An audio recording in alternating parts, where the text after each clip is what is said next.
What's up, you guys? Welcome back to the YBA. And I know a lot of you guys have been watching some of these super in-depth advanced tutorials. You see that we got the board behind us. We're going to be working with that, and we will be working our way through a very basic skin fade. It is still kind of advanced.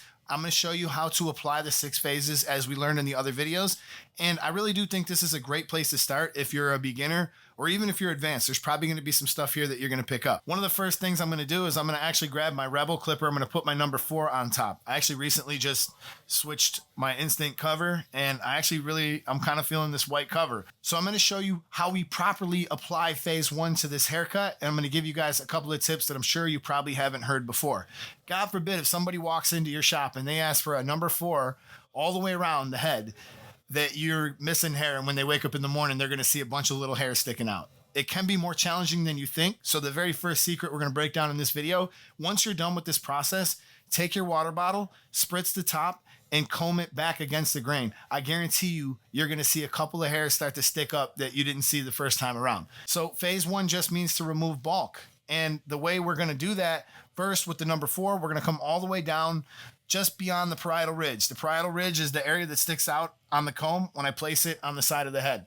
So now, also included in phase 1, we're going to set our skin line in. So I'm actually going to take my trimmer. I have my Cyborg trimmer. You guys have heard me talk about this a lot. This is one of the smoothest debulking tools I think you're going to find out there. It's quiet and it's very gentle on the skin. And one of the reasons why it's gentle on the skin is I have this on a soft setting, meaning that I move the blade back. When you purchase these, they actually have a zero gapping tool. One side is, going to cut close, zero gap it. The other side's going to soft set it. So it makes that process a little bit easier. You could, of course, do it by hand, and using the digital microscope that I have back here, I'm able to set this back some so that we build a good foundation and we make this line very easy to remove. I'm actually starting with the trimmer facing up, and I'm going to begin scooping out.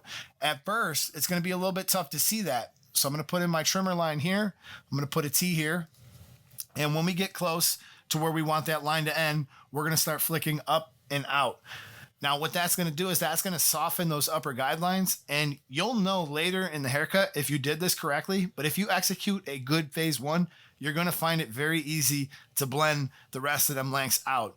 If you find yourself going back to your trimmer, going back to your electric shaver towards the end of your haircut, that's very normal. That's something that we do all the time. You'll get an idea of how good you executed this step. So take your time, make sure that your trimmer line is balanced on both sides. Use your mirror, step back, do what you got to do. And above all, when we get to the area that we want that line to be in, we start pulling up and off the head, just slightly.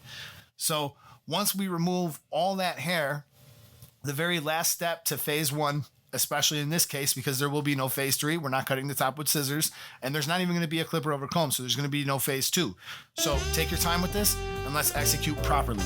Real quick, y'all, there's something about a rainy day that I just love. But one thing I didn't love is when I was a walk-in barber, a lot of the clientele wouldn't show up on a rainy day because they didn't feel like obligated to leave the house. Well, thanks to the sponsor of today's video, Booked In, all my clients are coming in. I've been here since 5:30 in the morning, and I've been with this company for 3 years. They've been so good. Great customer service, just good people all around. You guys can head over to bookedin.com/Eddie, and you guys can pick up an offer for 50% off your first 3 months. So check out that. It's in the description below. And yeah, let's get back to the video. Once we're done with that trimmer, we're going to pick up our electric shaver. So I now have my electric shaver. I'm just going to use this Uno to show you. And this tool can be super useful later. If you guys are struggling with your blend, you're running into some trouble areas, one of the ways that I'll deal with them, first and foremost, I'm going to get this flat all the way on the head and start lifting it up right before I reach my trimmer line. I want to get as close as I possibly can to it, but I also want to start flicking up and away and softening that. I don't want to see any line between skin and my trimmer line. Now, when you get towards the end of the haircut, you'll find a tool like this really useful, a single foil shaver. You can tap down and help blend it out. You can flick it with just using one of the corners. You can kind of tap it and pepper it. There's a bunch of different techniques you can do with an electric shaver to get that blend right. And you're going to see me using some of those techniques now so that I'm creating a nice blend between that and my trimmer line.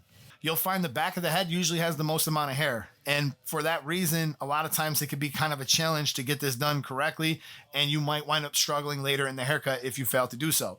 And if you do, it's okay as long as you have your setup correctly with everything else that you do. So now that we have our electric shaver done and out of the way, it is actually time that we jump into phase 4. And we got to skip 2 phases in this case. And this is how we properly apply this. So we're going to put our next line in. This is our next guideline. So we're going to call that our open taper guideline. And as you guys can see, we are going to be scooping up and away once we hit that area. So in this haircut, we actually have a lot of room to get this done. We're only going from skin to a number 4. So I can stretch out this blend and make it look really, really clean. Now, sometimes you're going to have to get the fade done in a more compressed way. And that's when we're going to shrink the width of our guidelines. But in this case, we don't have to worry about it. So a couple of things here.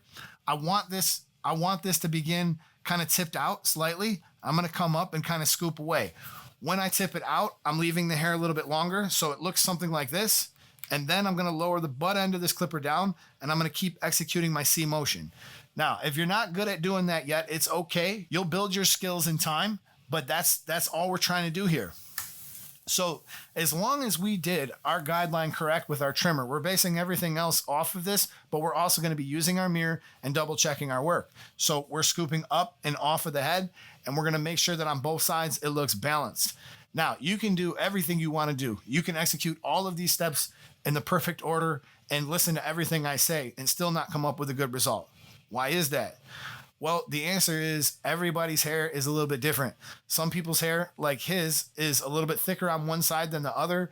There might be little bald spots kind of hiding there. You might have some issues, within certain clients. We're going to use the best barber tool we can, our eyes, and the eyes are going to tell us where to go. So during my faded acronym where I always talk about F, find out what the client wants. I've been cutting his hair for like 5 years. I know what he wants. A, analyze. I've been cutting his hair for 5 years. I already know what his hair might do when I cut it. But A, analyze and adapt is a super important step, especially for a client that you're not sure about what they're going to get.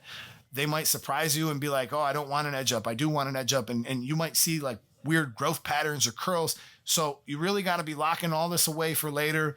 Hey, when we get here, we're going to have a little bit of fight with this spot. So put all that in the back of your brain. So for the next step, what we're going to be doing is we're going to attach a 1.5, and I'm actually going to go ahead and I'm going to open it 2 clicks. Pretty much every time I begin a new guideline, I try to open it 2 clicks. So what's basically going to happen here at a certain point is we're going to start trying to get our blend correct into that number 4. You're going to find it pretty easy on a client like this, and doing the 1.5 is something like a tester. So let's put that guideline in there. So we got our 1.5 in there, and you're going to be surprised on some clients how well this works out, how easily you're able to actually blend this. And only now we're going to probably start moving our lever a little bit. I always start with it 2 clicks open, but then I might open it all the way. I might close it all the way, and I'm letting my eyes guide me to where I need to go next to make sure that I do the best job I can. So you'll see me using some unconventional clipper holding. One thing that a lot of people don't really understand when they see me doing these tutorials is I'm not able to do the haircut the way I normally would. Normally, I would work with the client centered directly in front of my chest. Well, if I did that, the only thing you guys would be looking at is my back. So we don't want to do that. The guards that I'm using today are actually the tight guards. You're going to see me mix it up with the blue ones that came with the Cyborg. So easing this step all the way around the head, I'm noticing that I'm starting to build a pretty good connection into the top, but I still have a tiny bit of weight up there. That's okay. A 1.5 is not sufficient to blend all the way into a number 4. We're going to not worry about that right now, and we're going to work on our 1. So we're actually going to do the same exact thing with our number 1. We're going to start with it 2 clicks open, and now I'm going to start moving on angles because now I'm actually trying to see what I can blend. So now I'm just lifting, tipping, and flicking. So you might see me look like I'm holding it straight. I'm not. Most of the time I got one corner down, the other corner down, or I'm moving on an angle and I'm trying to find them growth patterns. In some people's hair, it's going to grow down this way. So we're doing our best to stay against the grain. Pretty much now, this is really like one of the first true blending steps that we have. And we're going to eventually close this all the way down. What you're going to notice is between the open taper and the number 1, you're going to notice that a lot of that blend is going to start to come together. We haven't even begun working on our trimmer line yet or any of that other stuff. I like to save that to the end of the haircut. I like to build a really nice connection into the top, especially on like a basic haircut like this where I'm really just working through methodically, and I know I'm not using scissors. It's not a difficult blend to get it all the way to a number 4. So I'm going to definitely be skipping steps and using my eyes to guide me. And don't worry if you're sitting back there and you're like, man, I don't know what looks good. I don't know what doesn't. Like, all of this stuff will come to you, but at a certain point, just step back and really use your mirror and look at your haircut and decide for yourself, what part of this doesn't look good? What part of this doesn't look uniform? What part needs work and what part can I leave alone? This is one of the reasons why I like doing YouTube. I like filming. I like doing stages and classwork and designs. These are things that push me out of my comfort zone. Whereas I'm really good at what I do, cutting hair. I don't have to think about anything. Not a thought about the haircut pops into my mind during the entire day. One day you'll get there too. This isn't rocket science. Anybody can learn this. And another thing that I want to caution you guys about, I think this is kind of getting more important as we go forward in this barber culture, is you guys cut hair for a living. That's one thing, but you are not a barber. You're more than that. You might evolve and do something entirely different down the road, and that's okay. Barbering is what we do. It is not who we are. And I really believe that if you practice this enough, I'm sure somebody's sitting out there like, God, I wish I could cut hair without thinking. How nice would that be? You will get there. This is not rocket science, and that's why I'm telling you guys this stuff. You can learn this, but it does take practice and it does take reps. So let's keep going. All right, so now it's time to start attacking our skin line. There's a lot of different ways that we might do that. And so just so you know, we're working in between our open taper and our trimmer step. So what I like to do on this client, because I've experimented a lot and it works great, I'm actually going to start with the clipper entirely closed. And I'm just literally poking into it with one of the corners or the other corner. Whatever I can do to kind of work against the grain. So sometimes you're moving this way. Sometimes you're moving this way. But if you notice, my clipper is almost always on an angle. So little by little, as I travel through that bottom section, I'm going to begin popping my clipper open one step at a time. So all the way open is obviously going to leave the hair longer. All the way closed is going to cut as close as it can. So little by little, I'm going to keep popping this open until I get into them upper lengths. Now, one big advantage of lifting, tipping, and flicking and doing all these texturizing techniques is you're actually going to be able to go into the areas slightly above your open taper to start to tie that in. And I've not touched a half guard, and this side's already looking pretty good. So one of the things I'm going to do next, because I like to make sure that my steps are thoroughly done. If I notice there's any faint residual line left over before I go into another step, I'm going to take care of that now. I'm grabbing my soft set trimmer. I'm using just the corners, and I'm going to keep on working until I wipe away this line in its entirety. Once this line is gone, and I got a really nice connection here, I always try to make sure that I do that before I move on. So I don't want to leave myself a whole bunch of cleanup work later in the haircut. I want to make sure I handle this all right here and right now. So now we're going to repeat the same step over here, but I'm going to show you guys just something a little bit different, a different way that you might do this, especially if you're new, and it could save you a little bit of trouble. So one of the things you might do when you're new is you start with it all the way open, and we go right back to our old steps. But now the difference is we're keeping it on an angle, and now we begin closing it and we could stay a little bit lower. I mean, I know a lot of people who cut hair like this all the time. So every time we close it, we stay a little bit lower. And you know, this line being kind of swiggly actually makes sense because that's what it actually looks like. We're working our way into those corners, doing all the things we need to do to create that blend. And little by little, we're going to keep on chasing it down until we have this entirely closed. Once you have it closed, if you have done a proper phase one, now we're on phase 4 right now, but if you had done a proper phase 1, you're going to notice that this blends out pretty easy. Now, if you probably didn't do the best job you can on phase 1, you're going to wind up returning to your trimmer. You might even wind up returning to your electric shaver, but you're going to do what you got to do to make this blend happen. Now, as you notice, I never even picked up my number 2 yet or any of that other stuff. I managed to get all this done with a 1.5 blending into a 4 by using texturizing techniques, lifting, tipping, and flicking. And I've built a pretty passable connection between the 1.5 and that number 4 in doing so. Now, we are going to actually go in there with a number 2. We're going to do some of our finer details.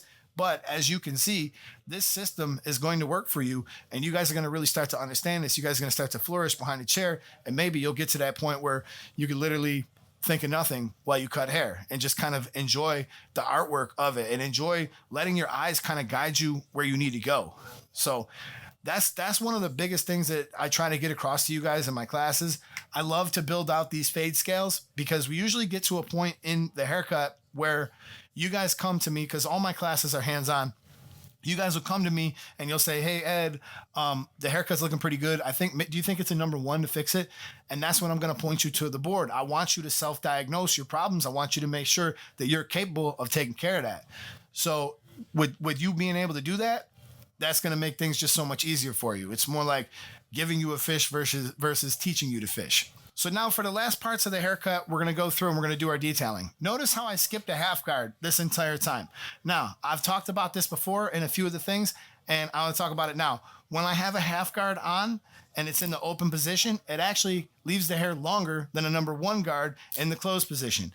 And it also works the other way, whereas if I have this clipper in the open position, it's actually going to leave the hair longer than if I put a half guard on and I close it. So being that we now understand that there's some overlap here, we know to avoid this guard until we absolutely need it. So now in this final detailing stage of the haircut, I'm going to start kind of jumping around, looking at all my haircut all together. I'm looking at the mirror and I'm going to start kind of putting this whole thing together. Now, that might mean that I pick up my number one. That might mean that I pick up a trimmer. You'll notice that I've just picked up one of my harshest cutting trimmers yet because I'm struggling with a line that my soft set trimmer didn't get out. Notice how I'm using all of my tools to work for me rather than me just sitting here struggling. I have a trimmer that cuts really close when I need it. It's like my emergency button. It also makes really good lines. I have a trimmer that doesn't cut super close, which allows me to set myself up for success like I have. And I have a clipper that does the same. And I also have my other clipper here, which is my cyborg that has a taper blade on it. And that will be an excellent tool to go through and use for doing all your detailing. The cyborg is a heavy clipper. It has a taper blade on it, and it's going to be really easy for you to finesse and fine tune all those details. So with that being said, as we finish up the rest of this haircut, I wanted to share with you guys a little announcement that I have. I will be giving a 3-hour hands-on masterclass. It's going to be super intense, and you guys are going to emerge much better barbers than you were when you set foot in my classroom. Only 30 tickets will be available. It will be $300, but you will be getting a clipper in the cost, and you will also be getting a mannequin to practice on here with me live. So we're going to be doing these all over the country. And the first one, I believe we're going to be doing in Georgia. If you guys are interested in what I'm talking about right here, drop a comment. Let me see what kind of interest there is. I really would love to meet you. I'd really love to spend some time with you and kind of work out what it is that you're struggling with. And I guarantee you we're going to talk about some things that no other educators are talking about. And I'm also going to say this. I don't mean this in a braggadocious way, but I have been teaching for a long time. I've been teaching for over 15 years. I've made over 750 videos online to help people. I've done in-person training all around the country. And in that time, I've had an opportunity to see what works and see what doesn't. And I have put together a repertoire of things that really work and really make a difference for people. So if that sounds like something you would be interested in, please drop a comment down below and let me know. And I guarantee you, out of all the educators that are out here running around doing this right now, most of them, I can run laps around them when it comes to really teaching. I don't really consider myself an influencer. I consider myself more of an instructor.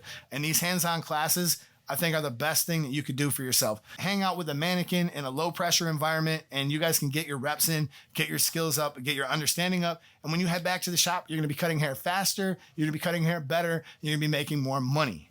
So I really do appreciate you guys for being members. If you're not a member and I release this video publicly, you guys can become a member by checking the link in the description. You guys can use my code Eddie from Stylecraft. That'll save you 15%. And for all other things that you might see me using, you guys can head over to Williamsport Barber Supply and you could use my code Eddie10 and you'll save 10% there. I hope you guys enjoyed this haircut. I hope that you guys learned something, and feel free to join my membership. I would love to have you. And also please drop a comment about that intense hands-on training. This is the YBA. I'm Mr. Eddie Barber. 750 videos to help you learn. Hit subscribe if you're not already. Smash that like button, and I'll catch you guys in the next one. Peace.